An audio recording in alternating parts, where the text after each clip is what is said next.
다시 한번 찬양합니다. 왕이신 나의 하나님, 왕이신 나의 하나님, 내가 주를 높이고 영원히 주의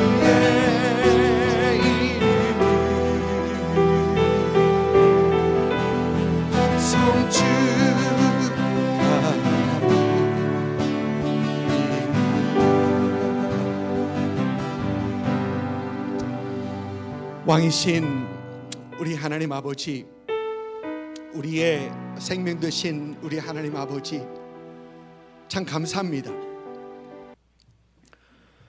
지난주 몇 주 동안 사사기를 살펴봤습니다.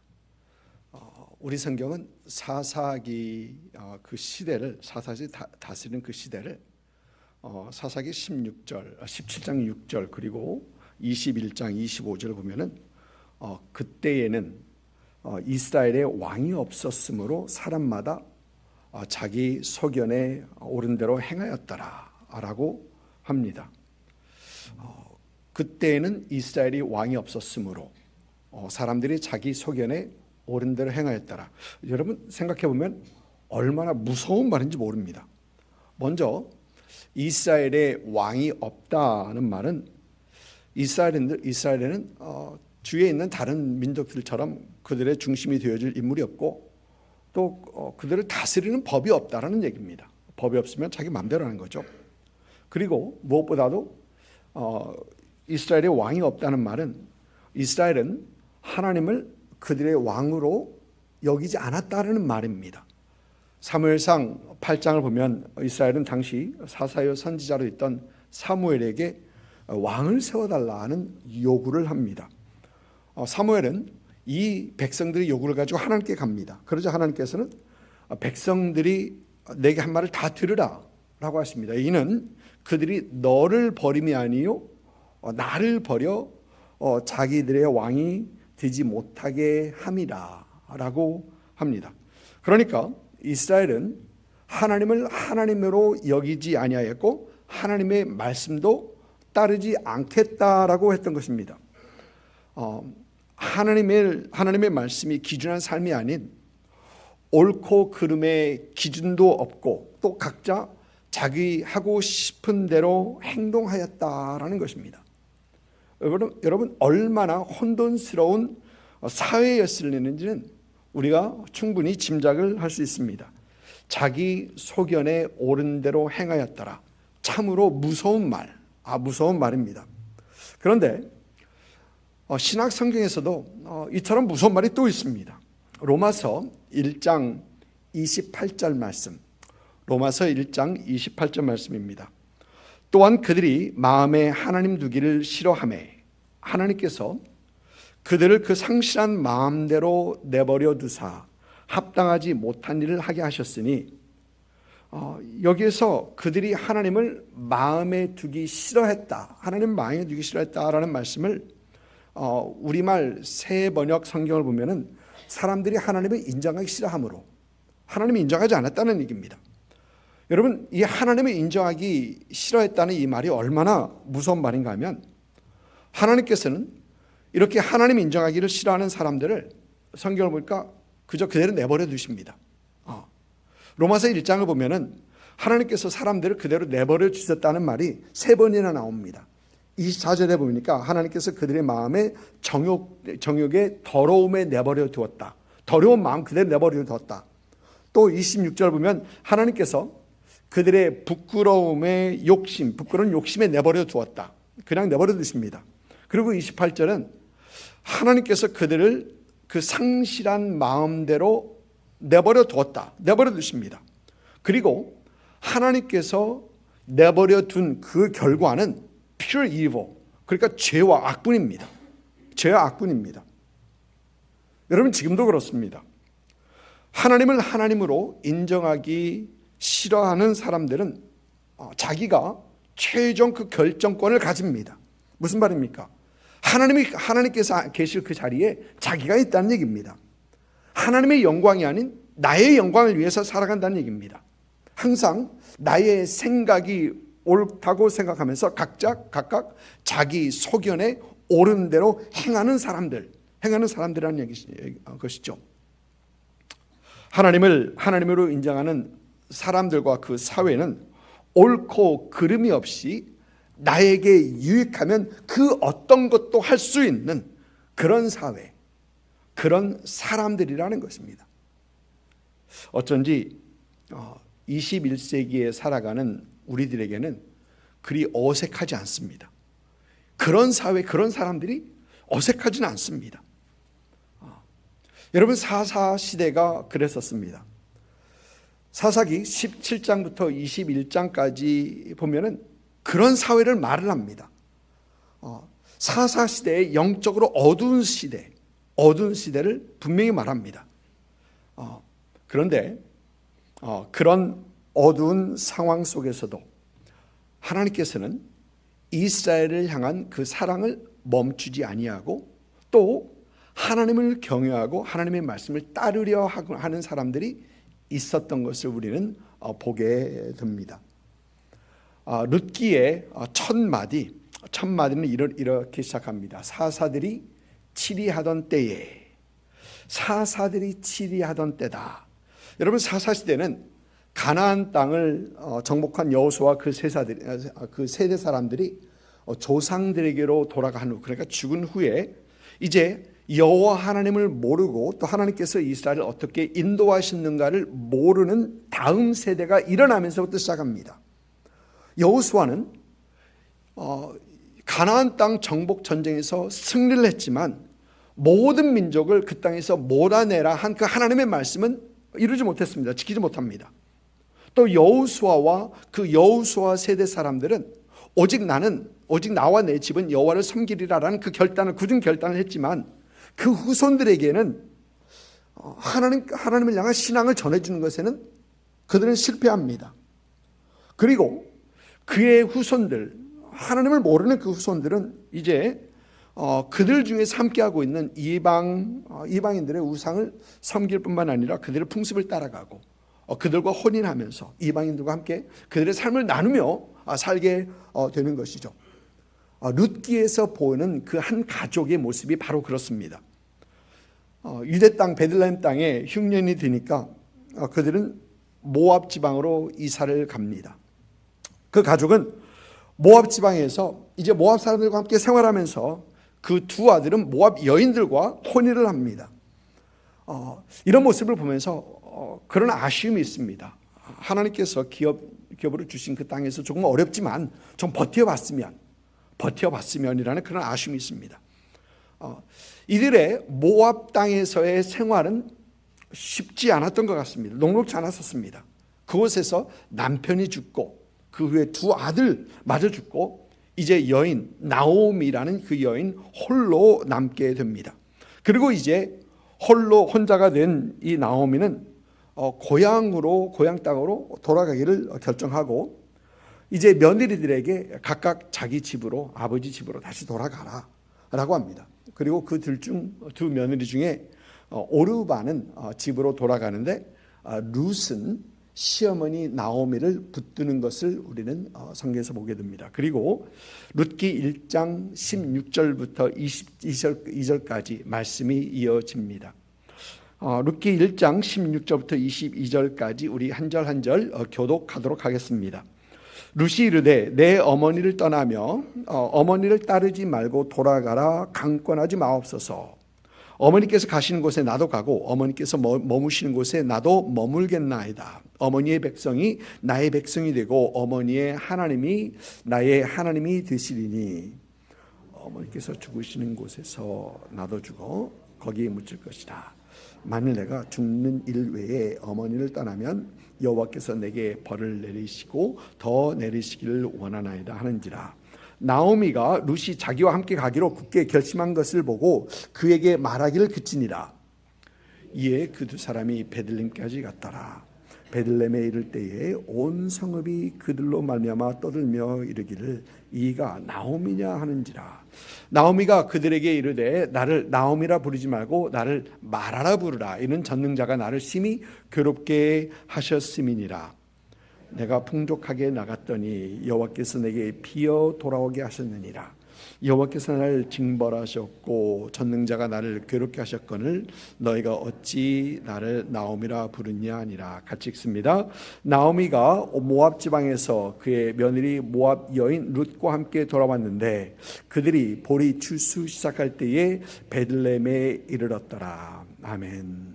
오늘 말씀 16절부터 22절까지 읽었지만 오늘은 룻기를 전반적으로 살펴보려고 합니다. 오래전에 구약의 파노라마라는 성경꿈을 했었는데 그 구약의 파노라마 성경꿈을 하신 분들은 혹시 기억하실지 모르겠습니다. 룻기의 주제를 러브 스토리다라고 말씀을 드렸었습니다. 룻기에서 보이는 이 러브 스토리, 이 사랑의 얘기는 먼저 시어머니 나오미를 향한 룻의 사랑을 우리는 볼 수 있습니다. 룻은 이제 너희는 어머니 집으로 돌아가라라는 그 시어머니 나오미 말씀에 오늘 말씀 16절과 17절 말씀 참 잘하는 말씀이죠. 이렇게 말합니다. 내게 어머니를 따르고 어머니를 따르지 말라 관건하지 마옵소서. 어머니께서 가신 곳에 나도 가고 어머니께서 머무는 곳에 나도 머물고 어머니 백성이 나의 백성이 되고 어머니 하나님이 나의 하나님이 될 것이다. 어머니께서 죽으시는 곳에서 나는 죽겠고 만일 내가 죽는 일 외에 어머니를 떠나면 하나님께서 나를 벌을 내시고 더 벌을 내기 원하나이다. 이런 대답을 합니다. 여러분, 이 룻의 대답에는 시어머니를 떠나지 않고 버리지 않고 끝까지 함께 가겠다라는 따르겠다라는 강한 의지가 분명히 담겨 있습니다. 떠나지 않고 끝까지 함께 하겠다는 것이죠. 여러분, 그런데 실제로 이 룻의 결단이 얼마나 어려운 결단인지요. 모든 것을 다 잃고 이제 고향으로 돌아가려 하는 그 나오미에게는 사실 미래의 보장된 건 아무것도 없습니다. 그가 많은 것을 가지고 나왔는데 갈 때는 빈손으로 돌아갔다라고 우리 성경은 얘기합니다. 보장된 것은 아무것도 없습니다. 그를 기다리는 사람도 없고요. 고향에 쌓아둔 재물도 없습니다. 그를 기다리는 것은 가나안이라는 힘들고 어려운 삶, 이것이 바로 나오미를 기다리고 있습니다. 또 룻은 이런 불확실한 미래, 그들을 기다리고 있는 가난과 외로움을 위해서 그는 무엇을 버리나? 고국을 버리고요, 가족을 떠납니다. 그 가족을 다시 보지 못할 수도 있습니다. 요즘이야 한국이 미국이고 잘 왔다 갔다 많이들 하시고 그러는데 저희가 이민 올 때 저는 그런 생각을 했었어요. 좀 어려서 그랬는지 한번 떠나는 고국 다시 못 오겠구나. 너무 오래됐을 때 아마 많은 분들이 옛날에는 아마 그런 생각을 가지고 이민을 하셨을 것입니다. 룻이 모압을 떠났을 때 다시 못 갈 수도 있습니다. 만일 룻이 모압에 남아있기를 선택했더라면 룻은 다른 사람을 만나서 다시 가정을 꾸리고 잘 살 수 있을지도 모르겠습니다. 그런데 룻은 불확실한 미래를 위해서 그들을 기다리고 있는 가난과 외로움, 그걸 위해서 모든 것을 다 포기하고 시어머니를 따릅니다. 나오미를 따라놨습니다. 룻은 나오미를 포기하지 않습니다. 끈질기게 붙듭니다. 여러분, 우리 하나님의 사랑이 그렇습니다. 우리 하나님의 사랑은 끈질기게 붙들으시는 사랑입니다.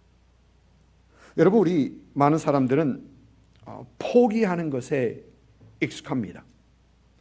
어떤 젊은이들은 둘이 사귀다가 사랑이 식었다 하면서 이제 이별을 선언합니다.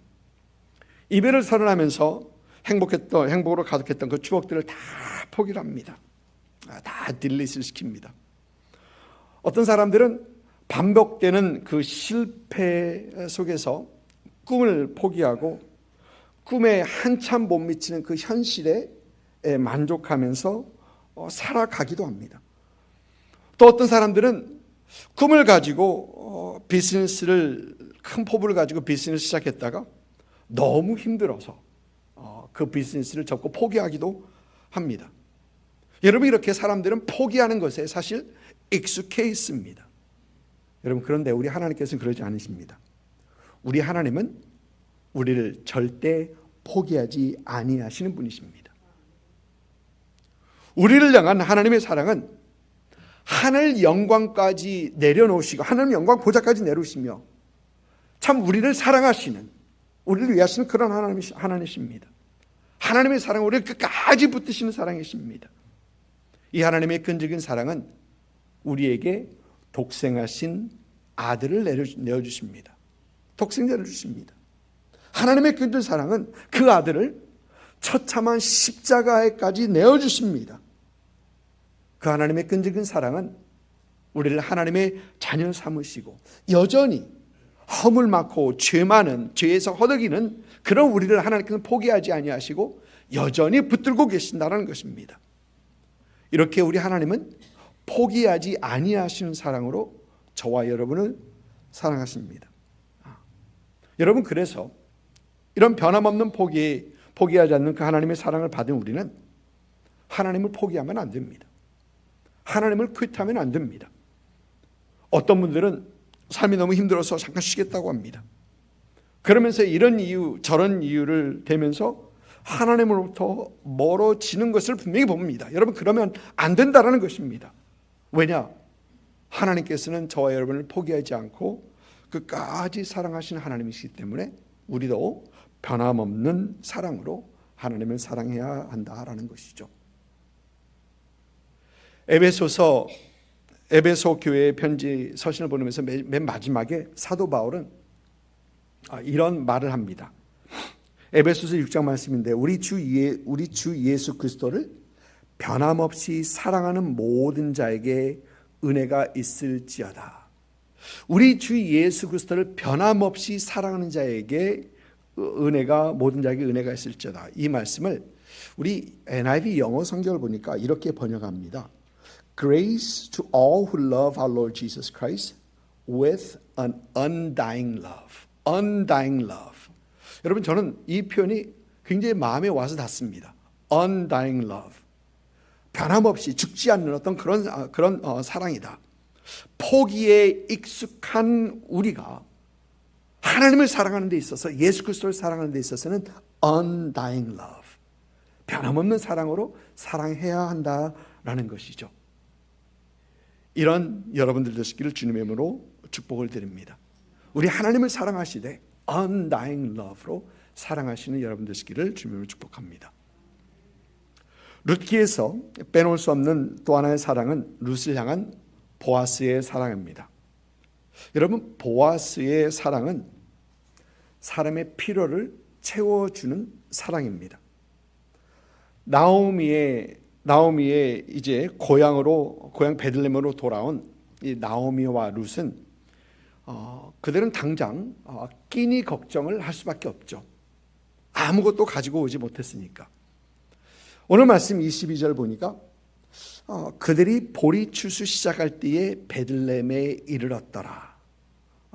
이 말씀을 1장 6절 말씀에 이런 말씀이 있습니다. 여호와께서 자기 백성을 돌보사 그들에게 양식을 주셨다.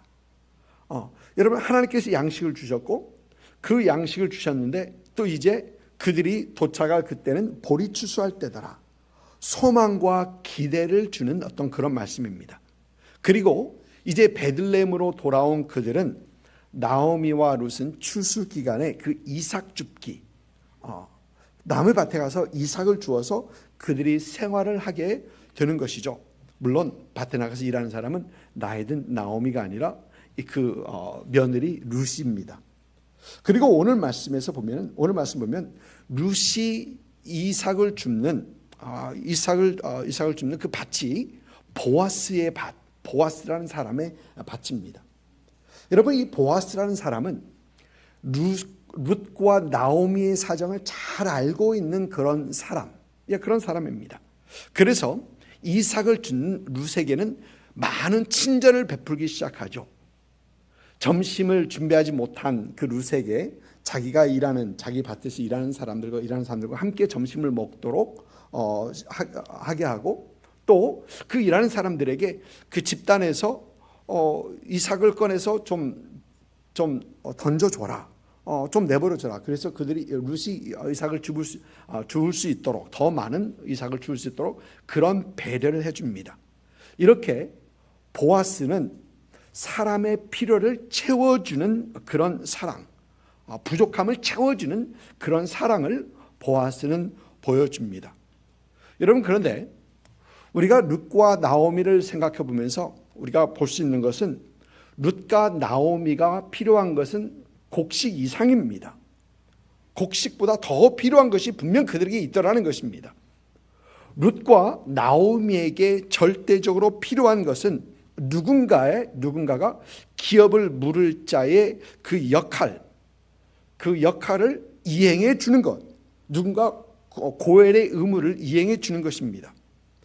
여러분, 기업을 물을 자의 의무는 하나님께서는 자녀가 없는 사람들, 자녀가 없이 죽은 사람들의 가문을 이어주기 위해 가장 가까운 친척에게 그 과부와 함께 혼인하면서 그 죽은 자의 대를 이어줄 수 있는 어떤 그런 제도를 하나님께서 마련해 주셨습니다. 이런 사람을 우리 성경에서는 기업을 물을 자, 히브리어로는 고엘이라고 합니다. 룻과 나오미에게 정작 필요한 사람이 바로 이 고엘의 의무를 이행하는 사람인 것입니다. 그리고 보아스가 그 의무를 감당하게 됩니다. 더 자세한 내용은 룻기 3장과 4장에서 여러분 찾아볼 수 있습니다. 보아스는 이렇게 고엘의 의무를 감당하면서 나오미와 룻의 부족함을 채워줍니다. 룻을 향한 보아스의 사랑, 우리가 다시 볼 수 있는 것은 그들의 부족함, 그들이 꼭 필요한 그것을 채워주는 사랑이다라는 것이죠. 여러분, 우리 하나님의 사랑이 그렇습니다. 우리 하나님의 사랑은 우리의 부족함을 채워주는 사랑이십니다. 여러분, 우리가 잘 아는 로마서 5장 8절 말씀 보면 이런 말씀이 있습니다. 우리가 아직 죄인 되었을 때에 그리스도께서 우리를 위하여 죽으심으로 하나님께서 우리에 대한 자기의 사랑을 확증하셨느니라. 여러분, 여기서 우리가 아직 죄인 되었을 때에 라는 이 말씀은 여러분, 저와 여러분이 조그마한 죄를 지었을 때, 죄로서 조금 힘들어하고 있을 때 그 얘기가 아닙니다. 여기서 우리가 아직 죄인 되었을 때라는 이 말은 우리에게 죄로 인하여 죄를 떨쳐버릴 수 있는 힘이 없을 때를 얘기하는 겁니다. 여러분, 저와 여러분이 죄를 스스로 해결할 수 있는 그 힘이 없을 때를 말씀하시는 겁니다. 또 우리가 아직 죄인 되었을 때라는 얘기는 저와 여러분이 이 죄로 인하여 심판을 받을 수밖에 없는 그런 상황 속에 있을 때, 여러분, 하나님께서는 바로 그때 우리에게 사랑을 베푸셨다라고 합니다. 여러분, 우리 사람들에게는 엄청난 능력이 있습니다. 그 엄청난 능력을 창세기 11장을 보니까 사람들이 이제 바벨탑을 세워나갈 그때 하나님께서는 이런 말씀하시죠. 창세기 11장에 있는 말씀 보니까 이 무리가 한 족속이요 언어도 하나이므로 이같이 시작하였으니 이후로는 그 하고자 하는 일을 막을 수 없으리로다. 여러분, 무슨 말입니까? 우리 사람들에게는, 우리 인간에게는 마음을 합하고 뜻을 합하면 엄청난 일을 할 수 있다. 엄청난 일을 할 수 있다는 얘기입니다. 여러분, 실제로 그렇습니다. 실제로 요즘 세상을 보면 50년 전에는 꿈에도 못 꾸던, 상상조차 하지 못하던 그런 세상이 지금 되어 있죠. 여러분, 테크놀로지 이 분야만 봐도 그렇습니다. 50년 전과는 전혀 다른 세상입니다. 여러분, 50년 전에 그 블랙 앤 화이트 TV, 그 두꺼운 TV 가지고 계셨죠. 근데 요즘은 다 전화를 보고 있죠. 그런 생각 하지 못했을 것입니다. 완전히 다른 세상입니다. 여러분, 그리고 앞으로 50년 후, 아니 50년은 관두고 10년 후에는 테크놀로지 분야에 있어서는 지금과 또 다른 세상이 되어 있을 것입니다. 분명 그럴 것입니다.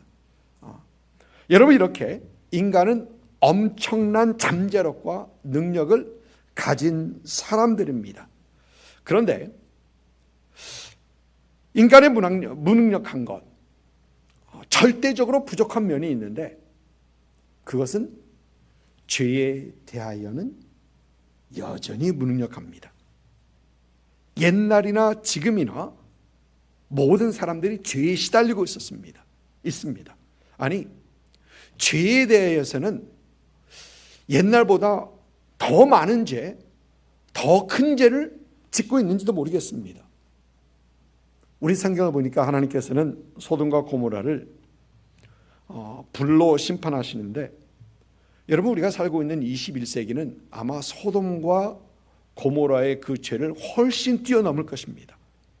더 많은 죄, 더 큰 죄를 짓고 있을 것입니다. 하나님께서는 노아 시대 때 이 세상을 물로 심판하셨는데, 우리가 살고 있는 이 시대는 아마 그 노아 시대 때보다 더하면 더했지 결코 못하지 않을 것입니다. 여러분, 그런데 우리의 부족함을 채워주신 하나님께서는 이렇게 우리의 절대적으로 부족한 죄의 문제를 해결해 주십니다. 인생의 모든 문제를 해결해 주시는 하나님께서는 우리가 가장 필요로 하는 그 죄의 문제를 해결해 주십니다. 우리가 아직 죄인 되었을 때 하나님께서 우리에게 그의 아들을 보내주시고, 우리가 아직 죄인 되었을 때에 하나님께서 그 아들을 십자가에서 죽게 하심으로 우리 죄를 대신하게 하십니다. 우리의 죄를 사해 주시고 우리가 죄를 이길 수 있는 힘도 우리 하나님께서 우리에게 주십니다. 또 죄로 인한 멸망이 아니라 하나님께서 우리에게 영원한 생명도 주십니다. 이렇게 하나님께서 우리의 연약함, 우리의 부족함을 채워주시는 하나님, 우리의 사랑을 확인시켜 주십니다. 여러분, 우리가 가끔 죄로 인해 불안해할 때가 있습니다. 여러분, 불안해하지 마십시오. 그 길에서 돌이키십시오. 담대히 그 죄를 떨쳐버리고 의의 길, 의의 삶을 담대하게 선택하십시오. 그리고 우리의 부족함과 연약하심을 채워주시는 그 하나님을 따르십시오. 이런 하나님을 알고 이런 하나님의 사랑 안에 거하시고 그 사랑을 누리며 하나님 안에서 안식할 수 있는 여러분 되시기를 주님의 이름으로 축복을 드립니다. 여러분, 우리를 향한 우리 하나님의 사랑은 포기하지 아니하시는 사랑, 끈질긴 사랑, 또 우리의 부족함을 채워주시는 그 사랑으로 우리를 사랑하십니다. 그러면 하나님께서 우리에게, 저와 여러분에게 원하시는 것은 무엇입니까? What is it that He wants from us? 하나님께서 우리가 원하시는 것이 무엇입니까?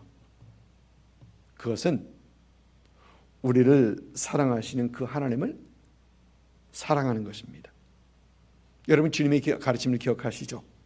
내 마음을 다하여, 목숨을 다하여, 힘을 다하여, 뜻을 다하여 너희 주 하나님을 사랑하고 마음과 뜻과 힘과 뜻, 목숨과 힘을 다하여 우리의 가진 그 모든 것으로 우리 하나님을 사랑하라고 우리 주님께서 우리에게 분명 말씀하십니다.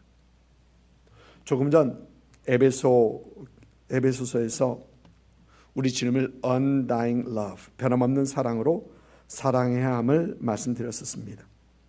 근데 여러분, 우리가 조금 생각해 보면 우리 주님께서 십자가 위에서 우리에게 보여주신 사랑은 십자가에서 죽음으로 보여주신 사랑, 물론 에베소서 6장에서 말하는 undying love와 조금 의미가 조금 다르긴 하지만 우리를 향하여 우리에게 보여주신 그 주님의 사랑은 죽기까지 하시면서 보여주신 그 dying love라는 생각을 하게 됩니다.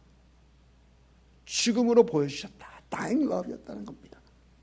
이 dying love를 보여주신 우리 주님께서 주님 앞에 우리는 undying love로 보답해야 한다라는 것이죠. 그런 여러분 되시기를 주님의 축복을 드립니다.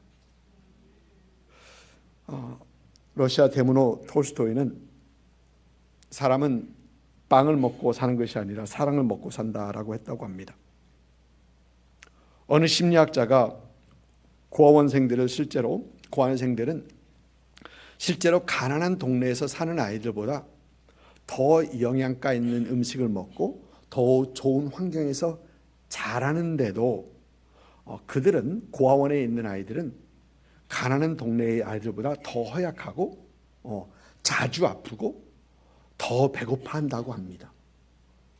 더 잘 먹고 더 좋은 환경 속에서 고아원 아이들이 살아가는데 더 아프고 더 나약하고 더 배고파한다.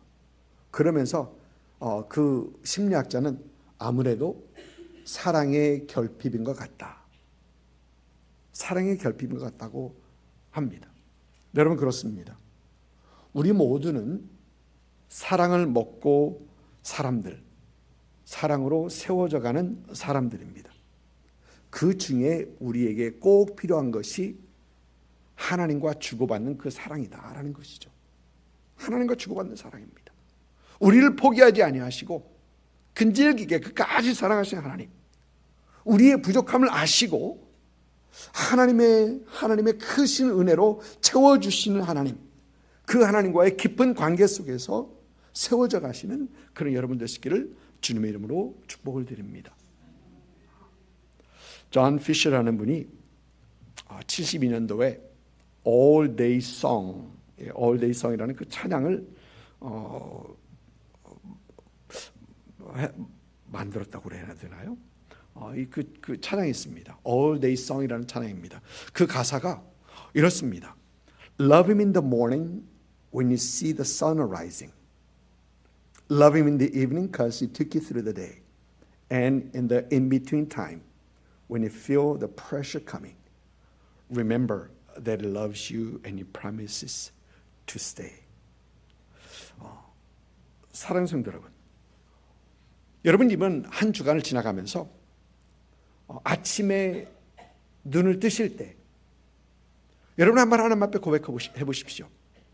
하나님을 사랑합니다.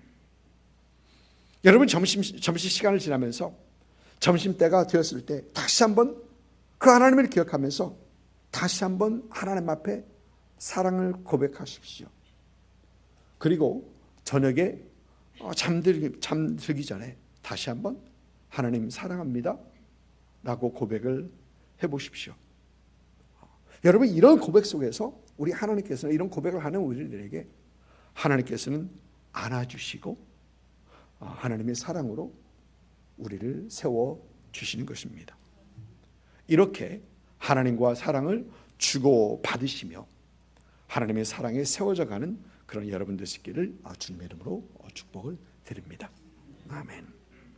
이제는 우리 주 예수 그리스도의 은혜와 아버지 하나님의 극진하신 사랑하심과 성령님의 감화 감동 역사하심이 변함없는 사랑, 끈질긴 사랑으로 우리를 사랑하신 하나님, 우리의 필요를 잘 아시고 채우시는 사랑으로 우리를 사랑하시는 하나님의 그 사랑에 힘입어 포기하지 않고 하나님을 의지하며 변함없는 사랑으로 하나님을 사랑하시기를 소망하시며 또 이를 위하여 결단하시는 오늘 예배에 함께 하신 모든 성도들 위에와 그들의 가정과 사업처와 일터와 우리 덴파는 장로교회와 또 예수를 주로 고백하는 모든 교회 위에 지금으로부터 영원토록 함께 하시기를 우리 구주 예수님의 이름으로 축원하옵나이다.